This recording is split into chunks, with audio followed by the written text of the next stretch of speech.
You're listening to Skeptoid. I'm Brian Dunning from Skeptoid.com. Remembering the Mandela Effect. Ever have one of those moments where you watch an old movie or pick up an old book and hear a quote or see something that stands in stark contrast to what you thought you remembered? We all have. But what about a special case where the exact same broken memory is shared by a large number of people? At first glance, it seems like this must be something different. It's no surprise that any of us individually might remember something wrong, but for a whole group to share an identical false memory seems to suggest that there might be a new phenomenon at work. It's been called the Mandela Effect. The Mandela Effect is named for one of its most famous examples, that of Nelson Mandela, whose funeral some people remembered after he supposedly died in prison. Mandela was arrested in 1962 and sentenced to life in prison in South Africa, but he survived it and was released in 1990. He was president of South Africa from 1994 to 1999, and some of those same people said, "Wait, he died in prison. I watched the funeral on TV." He didn't actually die until 2013, and every time his name came up, these same people said, "Wait a minute, I thought he was dead." Now, this group who erroneously remembered that Mandela had died did not include me, but I'm sure some people thought that. One who did was psychic ghost hunter Fiona Broom, who writes that she discovered that some people she knew also thought Mandela had died. Seeking an explanation for what she described as an emerging phenomenon, she turned not to social science, but to some nebulous concept of alternate realities. In her own words, "The Mandela effect is what happens when someone has a clear memory of something that never happened in this reality. Many of us, mostly total strangers, remember the exact same events with the exact same details.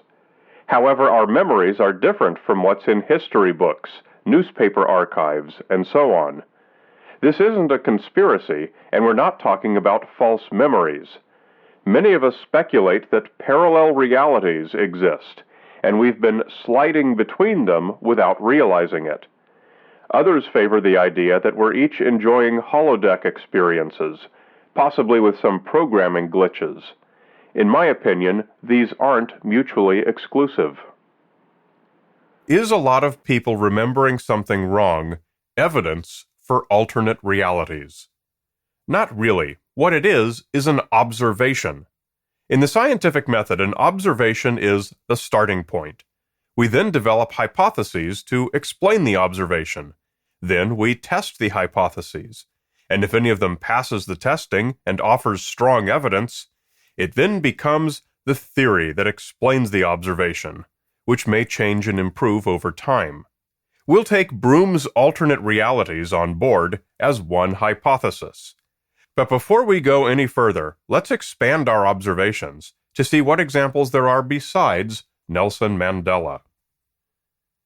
The most famous is that of the Berenstain Bears, a series of more than 300 children's books written by Stan and Jan Berenstain, and later continued by their son Mike Berenstain. Many people remember reading these as children as the Berenstain Bears. It seems that at some point the publisher changed the title, and the usual explanation is that there was still sufficient anti-Semitism in the United States in the 1970s and 1980s that Berenstain was changed to Berenstain to make the title more palatable. I myself have a specific memory of sitting in a public library as a kid, holding a Berenstain Bears book, and specifically pondering the title. I thought a Berenstain was like a monster man called Frankenstein, or a monster truck called Truckenstein. A Berenstain was just a really awesome bear, to my 10-year-old mind. I did study the spelling because I remember being annoyed there was no A in the bear part of the name. So my thinking has always been, I couldn't possibly have missed it. If it had been spelled Berenstain instead of the Berenstain, I'm sure I saw. So growing up, I always uncritically accepted that somewhere in those intervening years, the publishers must have changed the spelling to make the name less offensively Jewish. There was even at least one case where a video cassette of a Berenstain Bears cartoon was published with the title actually printed on the tape as Berenstein. It seems that the person who typed that in may have been yet another victim of this famous example of the Mandela effect.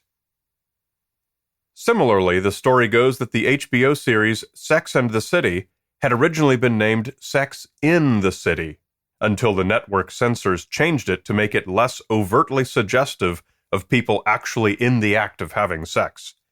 Many remember that it was Sex in the City for just the first season, and others remember it as having always been Sex in the City for its entire run, with the change having been made only after the series was completed, and so only applying to syndication and reruns.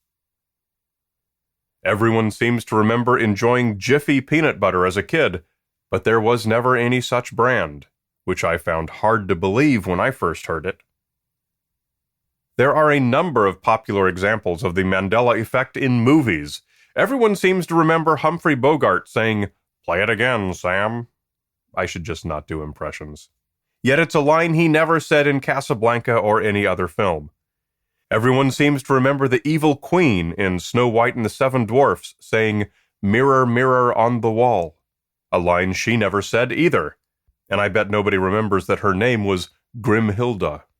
Everyone seems to remember the comedian Sinbad starring as a genie in a cheesy comedy film titled Shazam, but no such movie exists.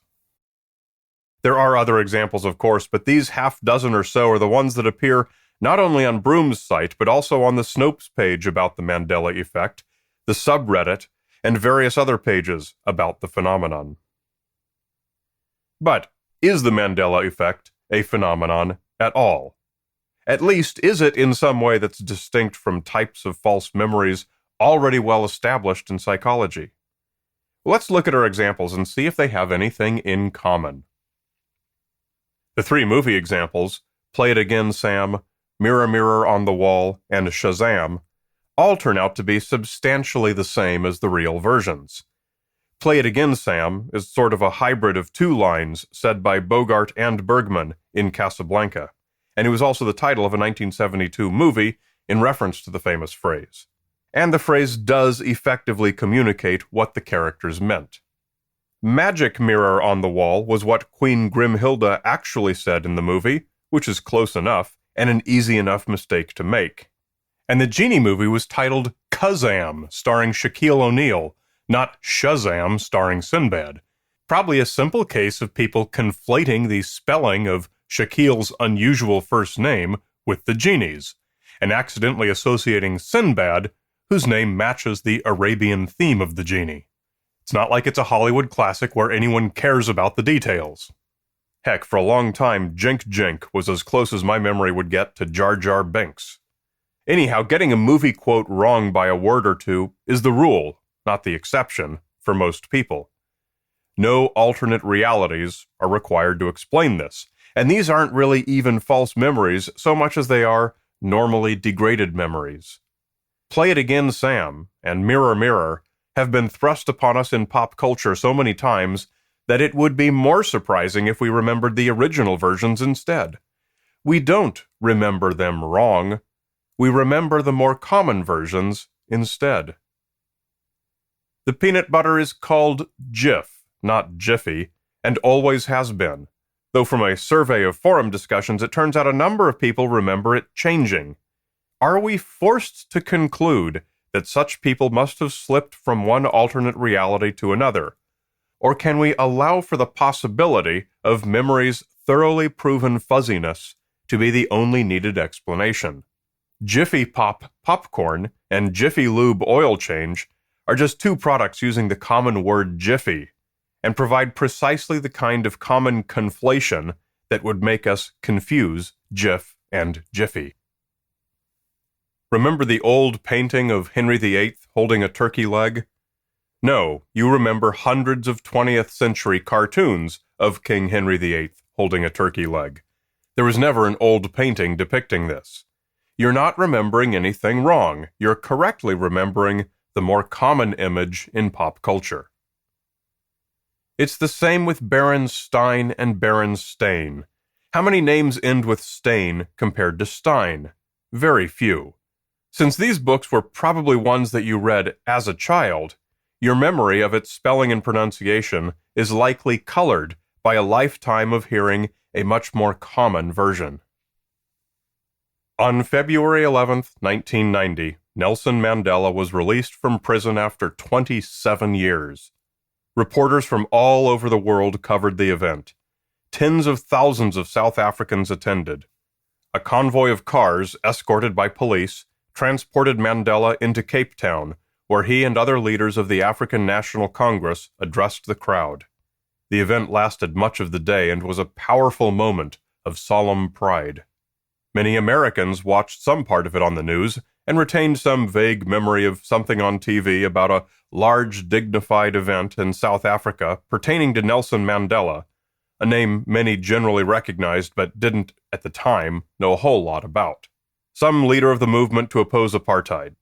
It shouldn't be too surprising that in later years, when the name Nelson Mandela came up, some Americans might remember seeing some large state procession on TV that could easily be mistaken for a funeral. If Fiona Broome had been a cognitive psychologist instead of a psychic ghost hunter, the idea of a Mandela effect might never have existed. Our brains confabulate invented memories to fill in the gaps inherent in old recollections. We misattribute later memories to earlier events, gradually replacing what we actually heard in the movie theater with the more common pop culture version.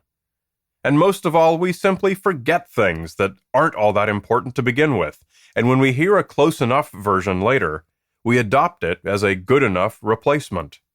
When that new version is a common one, perhaps made public in the media, it's a certainty that many of us will adopt it and replace the old fuzzy memory.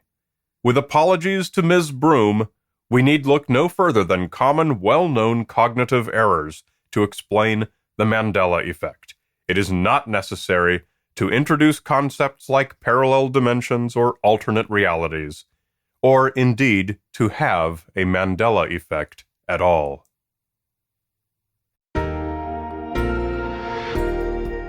Many of your favorite Skeptoid episodes have been made available as 3-minute YouTube videos called In Fact. Come to infactvideo.com to find them. Share them with your friends. You get great traction with just a really short 3-minute YouTube video. You're listening to Skeptoid, a listener-supported program.